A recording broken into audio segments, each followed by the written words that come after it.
Hello, everyone, and welcome back to this month's Elevated Discussions panel. We're currently live on the Discord server. This month, we're going to deep dive into our veg room as well as talk all things cannabis as always. Today, we're joined by Riley and Tyler. Thank you guys so much for being a part of this, and to the audience as well, whether you're listening here or on Spotify, YouTube. Thank you all for supporting, and be sure to join into the Discord server, ask us any questions at any time for later on, for future discussions, for these discussions, as we're going to be doing these once a month. And, make sure to send in your favorite memes as well and your favorite music on the Discord channel. Now, let's get started with this edition of Elevated Discussions. Riley, brother, I don't think I've ever had the pleasure of, properly chatting with you. It's been quite a while since I've been up there. Hopefully, I'll be back up there soon and we can get to know each other a little better. But, what can you tell us about yourself? How you got into the industry or how you got started in this? For me, my first experience with growing cannabis was, I think it was near the end of 2017. I got a ACMPR license, a personal production one. And I was growing with my friend Caden, who actually works at OGEN as well. He's in our irrigation department. So that was my first introduction to growing. Around the same time, I discovered my neighbor worked for Sundial up in Olds.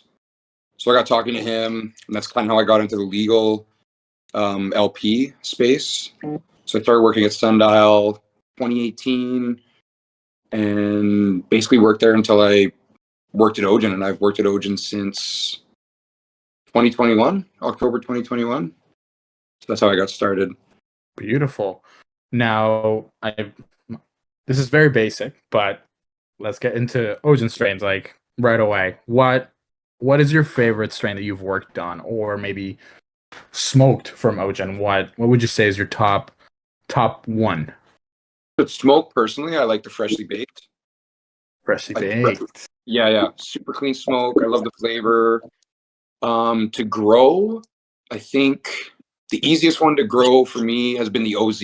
Just impossible to, I don't know, it just seems like it can take anything. Some of them are a little bit more finicky, but the OZ is kind of just set and forget, grows itself basically. And I also like the peach chauffeur to grow as well. It's got a cool structure. Peach chauffeur. Yeah. Nice. Tyler, what about you, man? What's your favorite smoke? Right now, I would have to say the Dosi GMOC, the number 13. That one is super hard hitting. I love that one. And the Gasberries. And the Gasberries is always going to be number one in my heart. It's one of the first OGEN strains that I tried, and it's been a hook, hook in the water since day one. I loved it, and I'm going to love it. And every time that you guys re-release it, I'm always going to get at least the pre-rolls. Yeah, dude. When I first started in the industry, I was a retail manager, and it's kind of been like a love story with OGEN, man. Like at first, I used to just order it for the store, like religiously. I got every single strain at the beginning. Got the early glue, freshly baked lemon Z, Gasberries. Gasberries is still top of the line for me. But what I love to see is that now we've got the lemon Z returning. We can kind of get that little nostalgia running back, that incredible aroma that it has. Limiting and Luna will kind of just bounce off each other and make that strain just absolutely incredible. But the craft dinner hit me nicely. Like there's something about the cheesy smell of it and like a little bit of a guava undertone to it.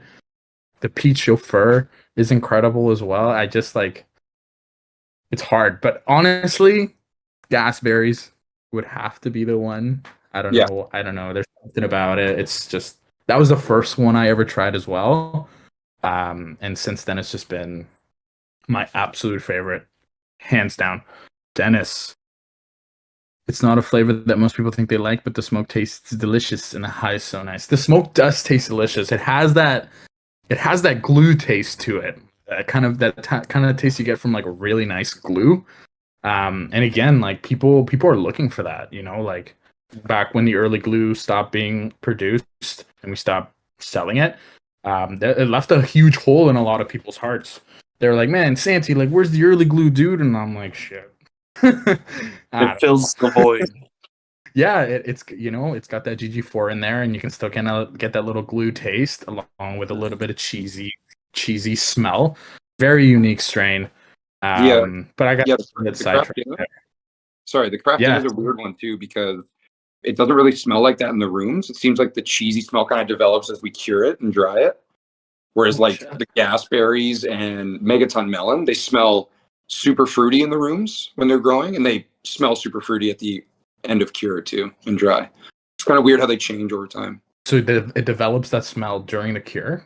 That's Yeah, awesome. yeah. Shit. 'Cause it doesn't really, for me, it doesn't really smell cheesy in the room for the most part. What It do you almost smells more get? fruity Fruity? in the rooms for me. Yeah. Nice. Another question. Is there a question that you regularly get about what you do, whether it's from your friends, from your family, from, anyone else? Like what is the number one thing that people wonder about what you do at OGEN? I guess just what the biggest challenge is day to day, especially for veg, because our rooms are a little bit different than the rest of the facility.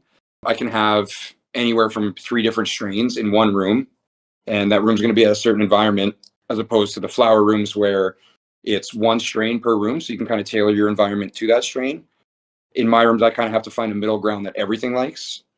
So I guess that would be part of it. And another one of the biggest challenges for me is kind of finding a balance between really healthy plants and plants that I've pushed a little bit to get better results. And what I mean by that is I can turn down my environmentals, like I can turn the light intensity down, I can turn the CO2 down, and my plants look really, really healthy, but they don't perform as well. The roots don't grow as much, the branches don't grow as much, but they're nice and green and perky. Whereas if I turn the lights up, turn the CO2 up, make it a little bit more harsh for the plants, stress them out a bit, I get better results with my roots and my growth. But the plants sometimes will show signs of stress, like a little bit of yellowing, a little bit of curling. But at the end of the day, the results are better. So it's just finding that balance between stress and taking it easy on them. What else can you tell me about the environmental conditions that are, maintained during the veg stage? Like how are the health of the plants monitored and maintained during the veg stage? So for environmentals right now for veg, we've kind of found a sweet spot for everything. We haven't changed it in a while. The last thing we did change was the CO2 concentration in the air. Right now we sit at around 600 parts per million. And back in the day, we used to sit at 1200, which is double. It was pretty intense. Once we turned that down, we felt like our plants looked a lot better. For lights, we start low and go slow. We transplant. If we blast them with 100% intensity, the plants turn toxic pretty quick. So we actually start all of our veg lots at 30%, and every 4 days we ramp it up 15%. So we go a little slower. For humidity, we sit at 70%, and temperature is 24 degrees Celsius. So that's kind of the sweet spot we found in veg. And any kind of deficiencies we see or any kind of health problems, we kind of don't tackle that through environmentals, but we tackle that through feed. So we'll adjust our feeds because our plants react pretty quickly to high moisture, low moisture. And how long does the veg stage typically last? Depending on the strain, depending on the structure of the plant, our longest vegging plant or strain was the Lemon Z, and that would be in the rooms for about 26 to 28 days. Whereas our quickest vegging strain is our Megaton Melon, which is in there for only 14. And it'll come out even taller than the Lemon Z. So it really depends on the strain. My average around is about 18-day turnover for our veg strains. And for those that are just tuning in, and maybe those who want to learn about, a little bit more about the growing process, what is the purpose of the veg stage at OGEN? It's basically taking the plants from our propagation stage and getting them ready for bloom. So my main goal is to give the flowering stage, by the time they transfer, healthy plants that are as consistent as I can be in height and structure, and just have a nice structure so they have a easy transition to flower. Beautiful. Yeah, and Beautiful. as long as I keep up with the demands of the flower rooms, we have 16 flowering rooms, and I have 6 sets of tables. As long as I can keep up with those rooms filling up in my rooms, that's the main goal. And during your workday, what would you say would be your favorite part overall about the veg stage? My favorite part personally during my workday is when I actually get to do my job is a good mix of paperwork and plant work. I'd say it's about 50-50. And my favorite part is the plant work. If I get to hang solo in my room and do some plant work and blast some tunes, that's my favorite part of the day for sure. Hell yeah, man. Yeah. Perfect. I'm Oh making yeah. a segue into the next question, man. What kind of music do you like to listen to? Like what tracks are you gonna be bumping in the bedroom? It depends on the day. I like everything. Different music for different vibes. Today I was bumping. Before I came here, I was actually playing some Yeet in the grow room. It was more hype today. Okay. It'll be Sorry? any like rap and indie are my main two that I play. Rap and indie. Yeah. And so on a more chill vibe, what would you be bumping? I've been really into Tyler Childers lately for some more The chill. Childer. Yeah. Nice, man. I'm not too familiar with country. I mean, I haven't really explored. I mean, I feel like I've been shown the wrong songs. I Yeah, feel maybe. Probably you know. because of the stigma. Yeah, yeah. Yeah, man. Because I've heard some that I'm just like I'm bumping my head, and Yeah, then I yeah. hear some songs and I'm just like, what the fuck am I listening to? Yeah. Some of them are like sad folk country songs. Depends on the mood. It's not an all the time thing, you know. But it's good. I don't understand the hate. I don't understand the hate. Music is music. There's gonna be like good music in a genre, and there's gonna be bad music in a Yeah. genre. It's just about I finding that like, perfect balance. I used to be a everything but country guy, but now I'm even listening to country. I don't know what happened. Right, Just same. growing Yeah, up. I was the same way. Oh yeah. Yeah, but now recently it's just out of nowhere. I'm starting to listen to a little bit more, and I'm like starting to see it more pop up on my For You page on TikTok, and it's like, Oh yeah. The algorithm has you for sure. right, yeah. Got you. Like I said before, it's a hook. Oh yeah, definitely. Sorry, Dennis asked a question here. What traits do you look at when hiring and developing your team? What advice would you give to somebody looking to break into the LP side of things? The biggest trait I look for someone on my team would just be being flexible and then accepting challenges. Like, because we got to be pretty flexible. Plans change all the time, and if you can kind of pivot and see things as a challenge instead of a chore, that's the main thing I look for. And what advice would you give to someone looking to break into the LP side of things? What do you mean exactly by that, Dennis? Do you mean like getting hired at an LP or starting at one? Yeah, getting hired. Getting hired at an LP? That's a tough one. I've been doing it since like 2018. Certifications quality. I didn't go to school for any of this, but I did get my pesticide applicator license, which I think has helped. And I mean, would you say it's difficult to get into NLP? Would you say like it would be like a little bit of a challenge in terms of getting into the actual grow room? Like, is it a difficult task? Is there like a lot? Like in terms of actually starting and then learning the job, I think it's pretty easy, but I think there's a pretty high skill ceiling. The difference between me when I started and 6 months down the line in terms of pruning, like the actual manual labor, I got better. I got way better over time. So, and it's just keeping up because it can be fast paced, but it does go through waves because once you get your work done in a room, usually you don't go back in that room for a long time. So it does go through waves of busy and slow and busy and slow constantly. So if you're good at being proactive and looking ahead, it would definitely be for you. Okay. Well, now I've got some questions for you specifically. What is your approach to optimizing plant health and growth in the veg stage? My approach to optimizing plant health in the veg stage? Yeah. So my main thing is I don't like overcomplicating anything, especially in veg because they're so sensitive when you first transplant them. In our rooms, we go from deep water culture to rock wool when we transplant. So that is a media change. So that's stressful enough. So my whole motto is go low, go slow, kind of the same with edibles, really, like that whole thing. So I really take it easy on my plants. And if I do start to see some deficiencies, depending on what they are, I will act on it. But our irrigation schedule is kind of me and Caden have been working on a lot, and it's pretty dialed in right now. We feed every 2 days, and I feel like our moisture is pretty dialed in. What kind of lighting setup do we use in the veg stage, and how do we ensure proper light intensity and spectrum? We use 550 watt LEDs. They're fluences. We don't really have the ability to play with spectrum in the veg rooms. We do have the ability to play with intensity. Like I said, when they're first transplanted, start at 15%, 30%. And every 4 days we go up by 15%. And they cap at 75% intensity by the time they go out.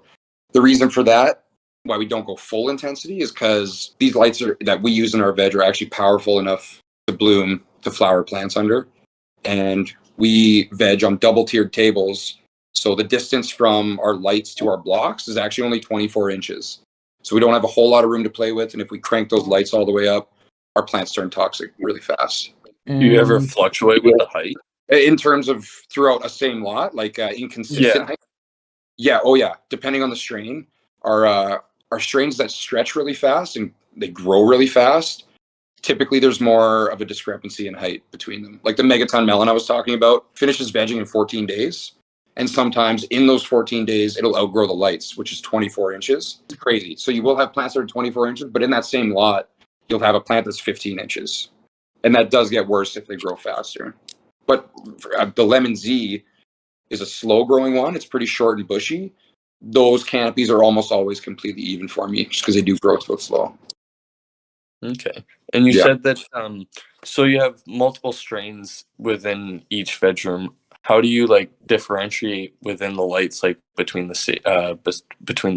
strains? Sorry. So are you asking if I have a different strategy with my lights for different strains? Yeah, like how do you keep them away from each other? Like do they all run like the same consistent light pattern throughout the whole veg stage, like all different strains? Yeah, we always have the same light cycle, and I aim to increase those lights at the same rate for every strain. But it does change depending on what the lot looks like. So if I have a lot that's a little stunted, it's not as big, I will keep the lights down a little bit longer to allow them to catch up. Okay. So it does fluctuate depending on the health of the plant, but for the most part, I try to stick on schedule to keep it consistent. Okay. Yeah. And going back into kind of like the health of the plant, what pest and disease prevention measures are in place within the veg stage? So could you repeat that? I couldn't. What pest and disease prevention measures are in place within the veg stage? So for pests, we do a scout. We do a really thorough scout. I'm the one who pulls them from the prop room. So I pull them all from the trays and we inspect them before they even leave that room. We inspect them pretty thoroughly. We do one at the beginning there, and then we do another inspection before they leave to the flowering rooms. So we go through as we remove the irrigation drippers from all the blocks. We also check the plants for any kind of pests like that, because we know that if you let it get past a certain point, it'll spread any kind of pest or disease. So we like to stop it early if we see anything, right? And veg is the first stage in a grow block for us. So we really like to be proactive. It's really the name of the game. And so I'm guessing you guys are probably checking pretty often for pests and diseases, right? Like how often do you guys check for these? So in the veg grow cycle, we check twice. Once at the beginning and once at the end, just because it does take a long time, and some of these plants are only in the room for 2 weeks. So if we check them at the start and the end, we do feel like that's adequate. We got one question down here from Megan, actually asking you, Riley, what is your favorite thing to do when you smoke? I don't know. I just like to be outside. I like going for hikes. Disc golf has been really sweet lately. And are you a disc golfer? Well, dude, when I was up there for the first time, we got to go.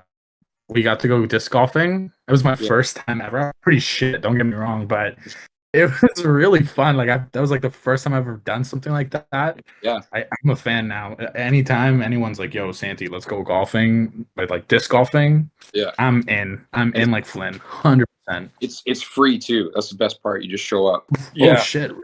There's like 4 in Spruce Grove. Yeah, there's so many. There's so many throughout Calgary.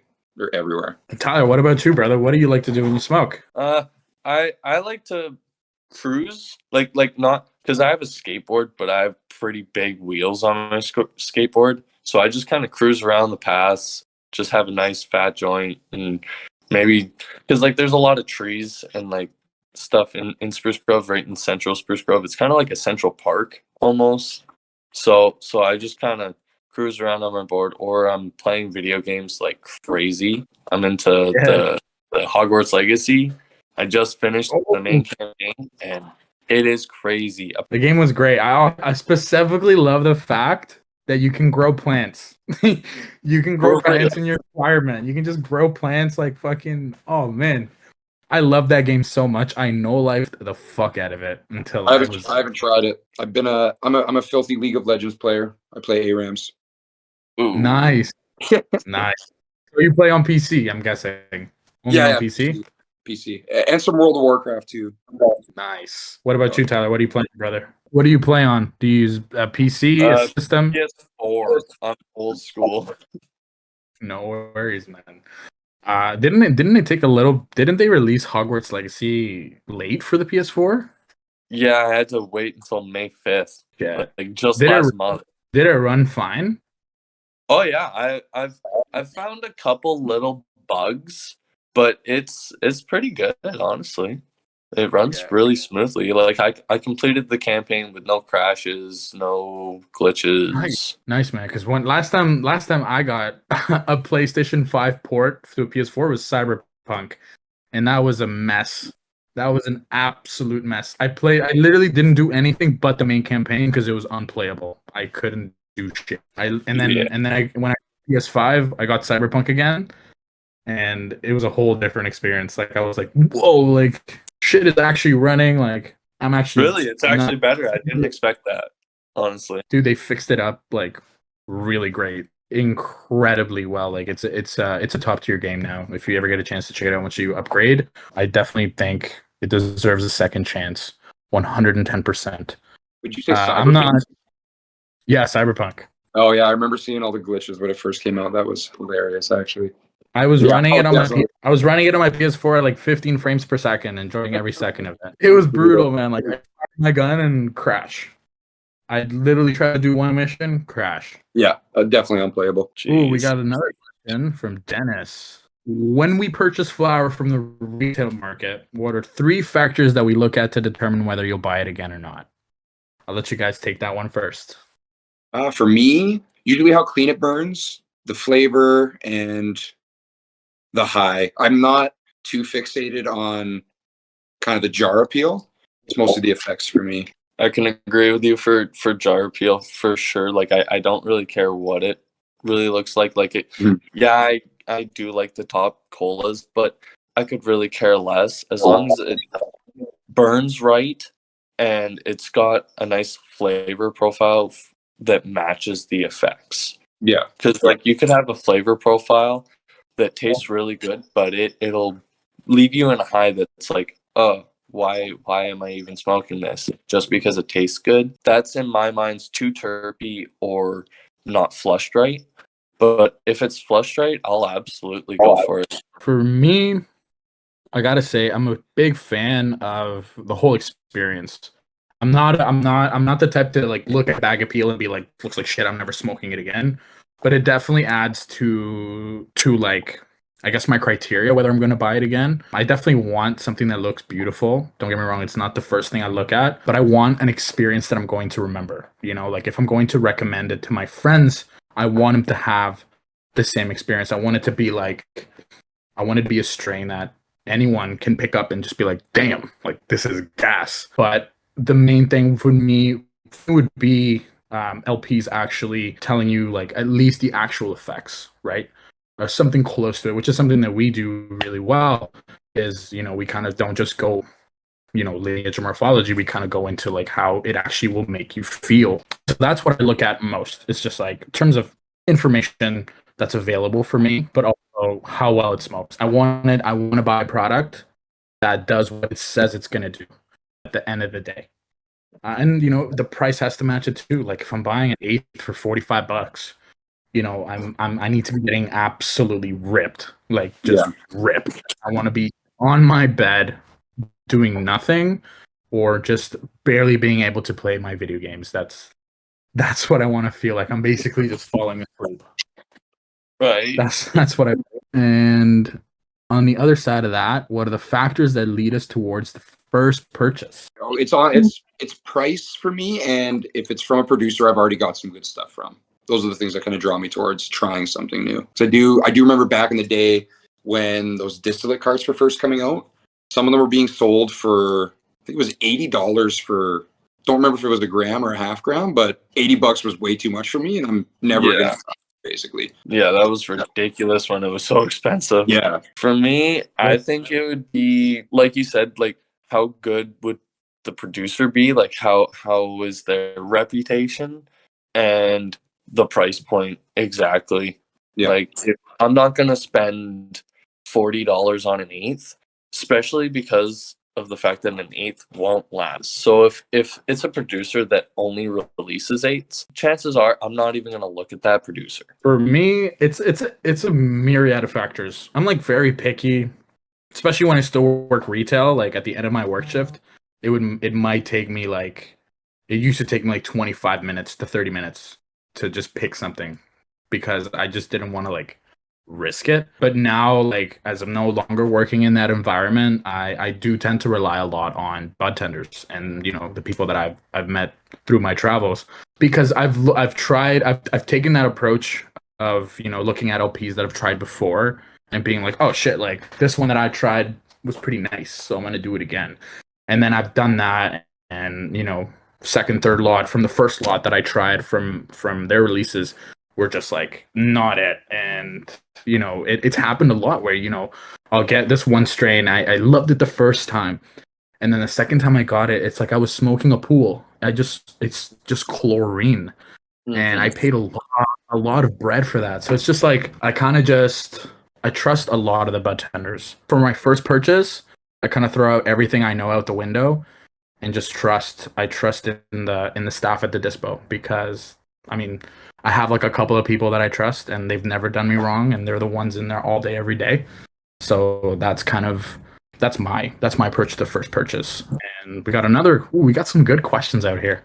And then on top of that, what is your guys' preference? Flower, vape cart, disposables, dabbing, or edibles? I go through phases. For the most part, I like flower. Really big into joints. My bong, if I'm trying to go in for convenience, and I go through edible phases where I'm on the edibles heavy. Not recently, but.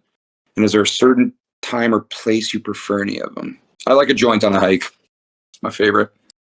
Yep. And a bong rip on the balcony. Those are my two. Yeah. Agreed. Joint while hiking, joint while longboarding, and the bong doesn't last 12 hours without I clean the bong, it doesn't last 12 hours without being completely filthy again. Yeah. Best hike in Alberta gets Ooh. they're all pretty good. I did Nahahi Ridge recently, and that was pretty sweet. Really, really cool. It's a good one. For me personally, I do go through phases too. I do like to smoke. I usually just smoke joints religiously because I try to not smoke too much, kind of just like be responsible about it. And like joints kind of give me like that non-accessibility because like in my building, at least, if I smoke in here, I'm getting evicted. Simple as that. If I grow anything here, I'm getting evicted. Simple as that. So I have to leave my home to even be able to smoke or do anything really. So I'll prep my joint here and then I'll go outside. I'll go for a nice little walk or before I go swimming. But I got a funny story actually. I went skydiving one time about like 3 years ago, and I smoked the fattest blunt right before. And let me tell you, that was the best experience I've ever had in my entire life. That sounds great. It did like the perfect. It did exactly what you wanted to do. Just kind of like chill you, mellow you out. Kind of just like hide my emotions to the fact that I'm about to jump off a plane, and then yeah, but then that high disappeared as soon as I was just like free diving off a plane. Everything just happened at once. I'm gonna fucking die. I'm jumping off the plane. This is it. Like I'm dying here. Yeah, and it's like if I died there, I would have been happy. I smoked the blunt, I'm with my friends, and I jumped off a plane. I think that'd be pretty sick for a eulogy. I can't lie, Right? I mean, fair enough. Put that on my gravestone. This guy died jumping off a plane. That's yeah. But usually, I like to do a little hike. I like to be active when I smoke. And if I'm just doing nothing, I'm gonna fall asleep. My come downs are brutal. Like I'll be just shell of myself about to fall asleep. I could be doing whatever and I'll just crash. It's pretty bad. Do you guys actually edibles? I feel like edibles are a topic that no one really touches upon, and I feel like we can overlooked. Once Health Canada and AGLC lets us do over 10 milligrams, I'll actually look into it. Until then, I don't see the point in buying 10 packs of gummies Yeah. and I'm going to be eating away my high before it even gets me high. Yeah, I feel that. I'm kind of in the same boat. They do have those. I was messing around with those mints that they have that are 10 milligrams each, and they have 10 in a pack. Those are actually Yeah. pretty decent. But yeah, those the ones where it's 10 milligrams per pack, it's not enough. You're totally right. So I guess this is a perfect segue into my next question. What is something that you guys want to see change in this industry? Now, it could be anything. It could be edibles, whatever you guys encounter, whatever you think that we could stand to benefit should any changes go through. I do think some of the regulations are pretty tight right now in terms of actually growing the cannabis, if you know what I mean. Like the barrier for entry to actually grow legal cannabis and be able to sell it, I think is too high to kind of help out some of the micro producers. Because right now it's either you're a really big producer, or I haven't even heard of many places that have micro licenses. Exactly. And I think the micro licensing is really interesting. And I do feel like it should be easier to get into. Yeah. I think like Sitka is one of the only micros that I've heard of in a while, and I don't even know if they're a micro still. Mm-hmm. But yeah, like I said earlier, the edibles is one of the only things that I can think of off the top of my head. And like you said, restrictions. Yeah. Is horrible. Yeah, I totally agree. For me, it's going to be like Ontario specific. I think that there needs to be some rules set in place in terms of retail stores. Because in Toronto, if you guys ever come down, like you can buy weed basically anywhere. You know, you can go. I have 3 dispensaries around my home here, and I'm not even downtown. I'm like uptown Toronto. And there's 3 around my area. And, you know, there's nothing wrong with small business, you know, popping up and everything, but I just feel like it overwhelms consumers. And a lot of the times consumers are put off by this. You know, a lot of people don't want 6 dispensaries on the street. Like, you know, they're going to think like, what's the difference? Like, do they have different products? And, you know, of course we know that it's all the same shit. Everyone's getting the same products. Yeah. But some people don't know this. It makes it very confusing, very like not accessible, and maybe a little intimidating for people. Because you'll have different experiences at different ones, different prices at different ones. And so you don't really know what's going on. And, you know, if there's a lot in the area, let's say one's doing really good, they're moving through their inventory quickly, so they have a quick turnover, right? They'll get new stuff, fresher stuff as time goes.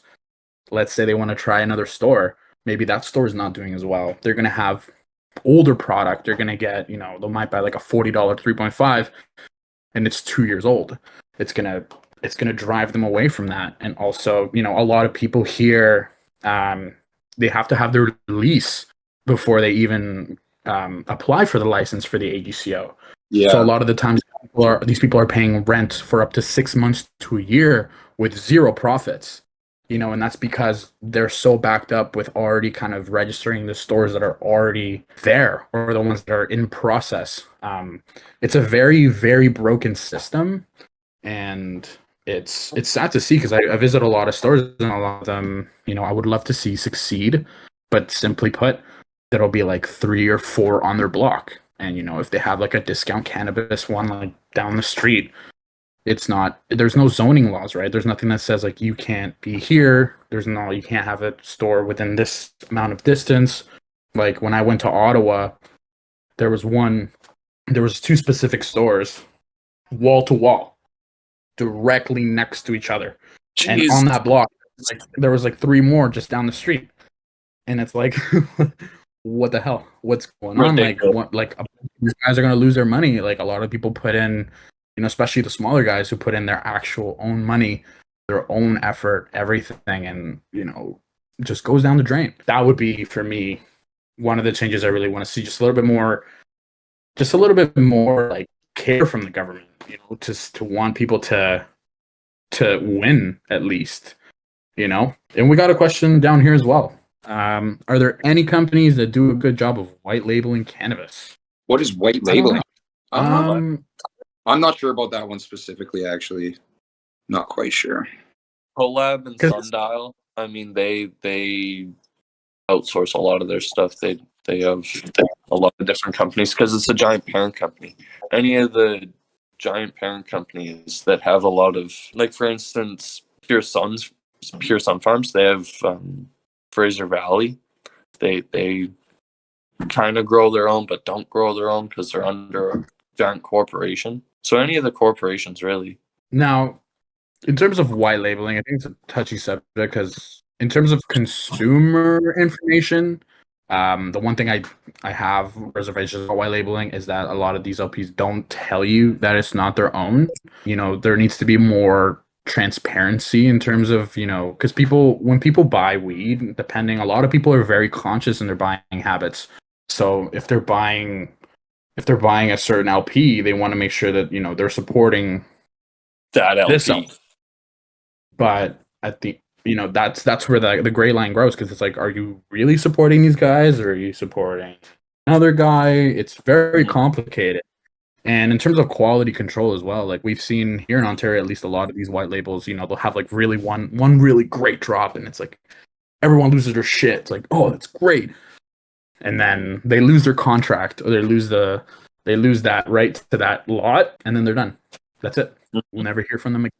And then, you know, that's it. And then, you know, consumers or people in the industry will never know what happened, who grew it, whose fault it is, or like where can we get this again, like who grew this the first time, like who's taking over this. Like it's very so it's not really a sense of white labeling. It's more of a sense of just parent companies outsourcing from one of their LPs, and it's one LP sharing with another. And I think that line gets even fuzzier with extracts because everybody shares product to extract it, right? Yeah. Yep. And that's why, you know, we need different guidelines. We need, you know, the government to let us do our own thing with the packaging. Let us add our info. Let us add, you know, what people need to make an informed decision. At the end of the day, I think the biggest change that we could all stand to benefit from would just be the education. You know, the government actually encouraging LPs to share this information or acquire this information, you know, so that people can make informed decisions. At the end of the day, the reason we legalized cannabis was so that it'd be safer for our generation and for those later on. You know, we'll have a safe source of cannabis, but at the end of the day, it is safe, but there's still education to be had. There's still people that want to know, like, is smoking the best thing for me? Is dabs the best thing for me? Or edibles the best thing for me? And, you know, there's nowhere where we can kind of just like pick up a package and be like, oh, this is what's in here, you know, or like this is what's that's my 2 cents. Also letting people, like some stores, they buy the store buys the product and they're able to display it. But why not let people see the weed? Like put it in I know glass jars is kind of a bad thing, but like even just see through containers so that they can actually see the bud. Yeah. So Dennis just brought that up actually. How would you feel about packaging being able to be clear so you can see what's inside the jar? Yeah, exactly. We so are, Dennis. Yeah, that would be clutch, man. Because that's the one main thing that, you know, retailers struggle in terms of selling higher ticket items or like higher margin items is, you know, proving people that it's higher. proving that it's good. You know, we have nothing to look at. There's no base. You know, like we can go on the OCS or some subreddit and look at people's pictures, but we can't smell it. Like we can't get our own visual appeal of it. I would love it if there was something that we could do in terms of like, if the government would be like, hey, like, I don't know, anything to help the consumer make a better decision. That's it. There's no way for the customer to tell if it's good or not. Yeah. A lot of the times it's a gamble.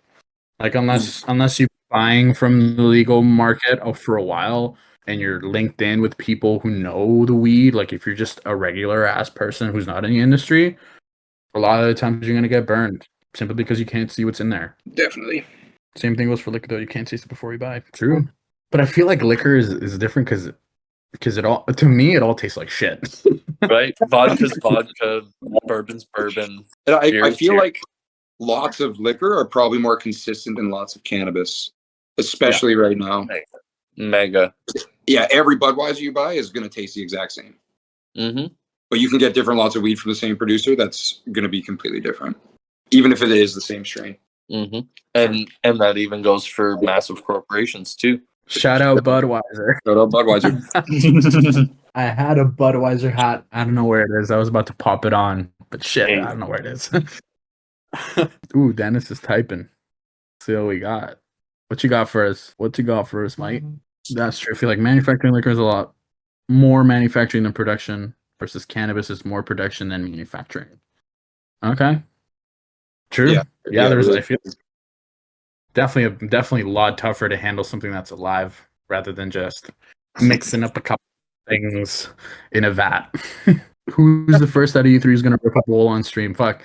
Dude, if I wasn't afraid of getting evicted from my home, I'd be blazing up right fucking now. Definitely not gonna be me. Eventually I'll do a panel live from like, I don't know, Lakeshore or some shit here in Toronto, and I'll have the fattest blunt imaginable. That's later on in the future. Nice. Park panels. Yeah, bro. Fucking podcasts in the park. Yeah, Riley, in the bedroom, do you see big variation plant per plant, or are they all pretty consistent? And then flower, they start to bloom. It does depend on the strain. Our taller, stretchier ones are definitely, they have inconsistent heights in veg, but when they flip to bloom, they start growing at faster rates, really faster rates. And the smaller ones actually do catch up to the bigger ones in the first couple weeks of bloom. And something our flower department does as well is if I do have plants that are smaller and some that are bigger, they'll separate the smaller plants onto one table in the room. So as far as the whole room being consistent in flowers, sometimes it's not, but table to table, it is consistent. And that is really what matters because you want your plants getting the same environment on the table. Yeah, definitely. Yeah, it's a little extra effort on the transfer days for the flower team, but it does make a difference because if we do stack our small plants with our big plants, smaller ones get shaded out really, really quick. And then they're just not getting the same environment as the bigger plants because they're getting a lot less par. Their humidity is going to be higher, temperature is going to be cooler, stuff like that. So the plant will look completely different. Ooh, we got Dennis and Turbot typing. Do you mess with Do the you mess leaves with at all? What do you mean by that exactly? Like, do we remove leaves or do we? Because we do defoliate. Yeah, usually most of our strains we don't top. We just let them grow and we'll do a lollipop on them. So we do remove the lower leaves, but for the most part, we go pretty light because our turnover is pretty quick. They are in there for around 14 to 20 days. So we don't take too much off them. They grow from around 5 inches to anywhere from 16 to 20 inches around there. Is there a rule of thumb you use for that, or are you using a light meter at different nodes to determine par levels? In veg, I do use a light meter to measure par, and the fall off is pretty drastic because my lights are so close to my plants. And if my plants are growing fast, then they're going to get closer to the lights, and then the par level closer to the light is way more intense. So if I have a lot that's growing really fast and they are closer, I will kind of dial it back a bit because they are getting too close. Right below the lights, if I have them at 100%, I measured it one time. I think the PPFD was sitting at around 3,200, and that's if the plant is touching the light, which has happened before in the past. And just make sure it can penetrate all levels. Shout out Dennis. Yeah, exactly. And that's something to think about in flower too. And that's why we defoliate so hard, is just so that light can get to the lower bud, because we are trying to have everything consistent, obviously, throughout the room. So if we can get the bud lower on the plant, getting roughly the same amount of light as the top colas, then I think we're in a pretty good spot. Beautiful. Ooh. Some more. Megs and Turbot are typing. Hey. Questions are awesome. Let's keep it going. Topping versus defo have the same sort of stress in the plant, or is that harder? I haven't noticed a difference between topping and just lollipopping. The only difference I have noticed is some of our strains react differently. So some of them after defoliation will look stressed for about a day, and others you can do whatever you want to them. Like I said before, the Lemon Z, you could prune that thing as hard as you want and it jumps right back. But something like I'd say maybe our Dosi has a little bit of a rougher time. They take a little bit longer to bounce back, and they definitely see more stress from defoliation. But in terms of topping versus lollipopping, I haven't noticed a difference, no. We're getting close to the end of our discussion, so I will finish up with some closing questions. These are just about you guys. Is there anything that you guys are looking forward to in the next year? It could be anything. Anything. I'm just looking forward to the rest of the summer right now. Been so nice lately. Yeah, don't want it to end. Yeah, I'm looking forward to all the conferences and all all the works that are down the line for actually connecting producers with the people and starting to actually let in more than just bud tenders and actually let in the general public for product knowledge and actual knowledge of, and connecting with the LPs on a one-to-one. Yeah, in terms of for stuff at OGEN for the next year, I'm excited about. I'm always stoked when we get new phenotypes rolling through because it's a bit of a change up for us. Learning new strains, it's always exciting. So something else I'm looking forward to. What is a product that's not on the market that you think should be there? Have you guys tried the shred hash rip strips? No, I haven't. Intense, like a true black hash almost. I mean, it is all bubble hash nowadays, but I mean, it's so close to par, and it's easy to roll right into a joint too. And OGEN has hash pre-rolls. And asking for a friend. I tried. Oh, I think I have it right here. Actually. Joy Super Lemon Haze. I used to really love the mango haze from Color, but recently I've been smoking on this Divi, the Black Widow CBD. Ooh, that one's good too. It has a little bit of THC, about 5%. The 10% CBD, you mix it with like a high potency flower. I really do find that it gives you like a very nice balance high. It kind of brings it down a notch. So like if you love a strain, like for me, I really like to mix it with the Peach Chauffeur because that one absolutely wrecks me. So I put a little bit of CBD in that, and I feel like I'm on cloud 9. I was just like, I'm floating, just floating away. Yeah, I've tried the Joy Super Lemon Haze a couple times, and that's got a wicked buzz to it, and you don't get high at all. I think there's like 2% THC, and I think it's like a 19% CBD. It's like something 19. That's pretty high. I think so. I think it's either that or like 9.8 or something. It must be that. That's pretty good. And I guess the last question, I kind of like to do it like if you guys ever seen Hot Ones, like the hot wing interview question thing. I always like to at the very end just ask if you guys have anything exciting going on that you're working on, or anything that you want to share with everyone from your daily life, something that that excites you and something that you've been working on. Personally or at work? Personally.